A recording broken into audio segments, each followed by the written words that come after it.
तो दोस्तों, क्या आपने कभी सोचा है कि दो बड़े प्रशासनिक अधिकारी, जी हाँ, जो कलेक्टर हैं, जिनके हाथों में राज्य की नीतियां बनती हैं, लेकिन उनकी खुद की पर्सनल लाइफ इतनी उलझन भरी हो सकती है। ये सोचने वाली बात है।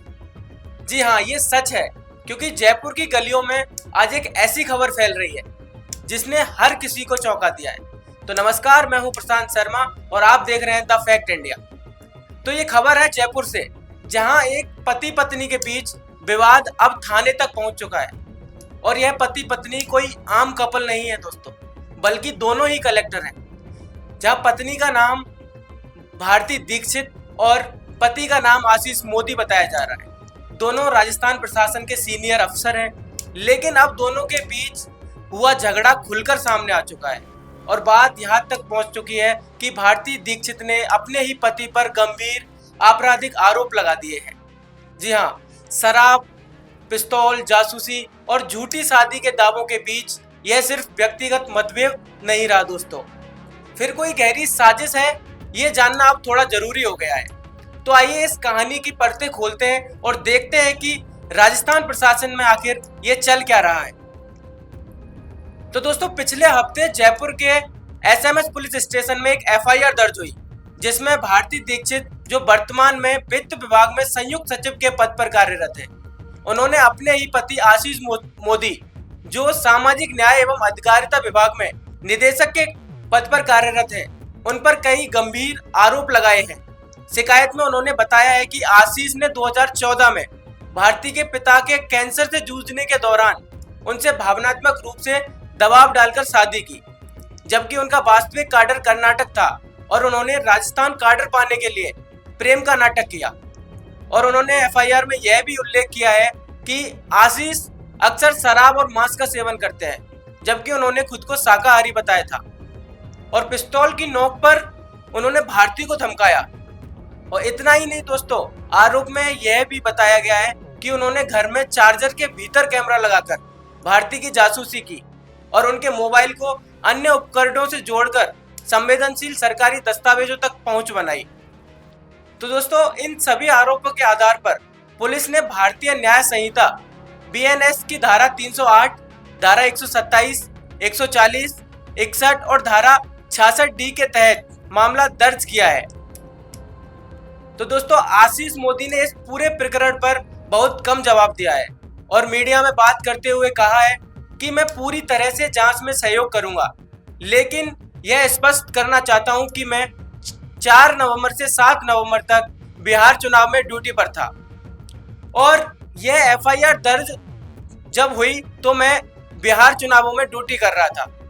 और वो कह रहे हैं कि ये सभी जो आरोप हैं वो बेबुनियाद हैं। उनका यह बयान कई राष्ट्रीय समाचार एजेंसियों ने प्रकाशित भी किया है और पुलिस ने दोनों पक्षों के बयान दर्ज कर लिए हैं। और वहीं हम आपको बता दें कि ये जो मामले की गंभीरता को देखते हुए अतिरिक्त क्राइम डीसीपी श्रीमान लाल मीणा को जांच का जिम्मा सौंप दिया गया है। जी हाँ दोस्तों, जांच में मानसिक उत्पीड़न, धमकी और जबरन तलाक की कोशिश जैसी कई एंगल्स पर गौर किया जा रहा है। अभी तक किसी भी गिरफ्तारी नहीं हुई है, किसी ना पति की गिरफ्तारी हुई है और ना पत्नी की। परंतु यदि आरोप झूठे पाए जाते हैं या सही पाए जाते हैं तो यह मामला बड़े कानूनी मुकदमे तक जा सकता है। और वहीं इस घटना में राजस्थान प्रशासनिक सेवा में हलचल मचा दी है। कई वरिष्ठ अधिकारी निजी तौर पर इस बात को लेकर विचलित हैं कि दो शीर्ष अधिकारियों के बीच इस तरह का विवाद सार्वजनिक हो रहा है। महिला अधिकारी संगठनों ने भी इस मामले पर तेजी से प्रतिक्रिया दी है और मांग की है कि आरोपी की निष्पक्ष जांच हो और दोषी पाए जाने पर कड़ी कार्रवाई हो। साथ ही हम आपको बता देते हैं कि इस बात की भी चर्चा की जा रही है कि क्या इस विवाद के पीछे कोई राजनीतिक या विभागीय प्रतिद्वंद्विता हो सकती है, क्योंकि दोनों अधिकारी 2014 के बैच के ही हैं। जी हाँ, दोनों एक ही बैच के अधिकारी हैं और राजस्थान काडर में उनका परिवार काफी प्रभावशाली रहा है। वहीं इस पूरे प्रकरण में तकनीकी पहलू भी महत्वपूर्ण है, तो आइए उन पर थोड़ा सा बात कर लेते हैं, उन पर चर्चा कर लेते हैं। आरोप में कहा गया है कि आशीष ने घर में चार्जर के भीतर कैमरा लगाया था। जी हाँ, और मोबाइल को अन्य डिवाइसेस से लिंक किया था, जिससे कि वह अपने पत्नी के दस्तावेजों, सरकारी जो कागज है उन तक पहुंच बना सके, जो कि एक गंभीर अपराध है। और यदि यह साबित हो जाता है तो यह केवल व्यक्तिगत मामला नहीं बल्कि राष्ट्रीय सुरक्षा के लिए भी खतरा बन सकता है। अंत में यह देखना दिलचस्प होगा दोस्तों कि इस हाई प्रोफाइल केस में न्याय कैसे मिलता है और यह इस मामले को सुलझाने में समय लगेगा जितना कि आम नागरिकों के मामले को सुलझाने में लगता है। तो दोस्तों इसी के साथ मैं आपसे विदा लेता हूं और मिलता हूं अगली ऐसी क्राइम खबरों के साथ। तो इसके लिए बने रहिए द फैक्ट इंडिया के साथ। नमस्कार। इंडिया आपके बिजनेस को देगा वो पहचान जो पूरे राजस्थान में हर किसी तक पहुंचे। न्यूज चैनल पर विज्ञापन, पॉडकास्ट और प्रमोशन के जरिए आप सीधे 5 लाख सब्सक्राइबर और 10 करोड़ से ज्यादा व्यूज तक अपनी पहुंच बना सकते हैं। तो देर किस बात की, आज ही द फैक्ट इंडिया से जुड़िए और अपने बिजनेस को बनाइए हर घर का नाम।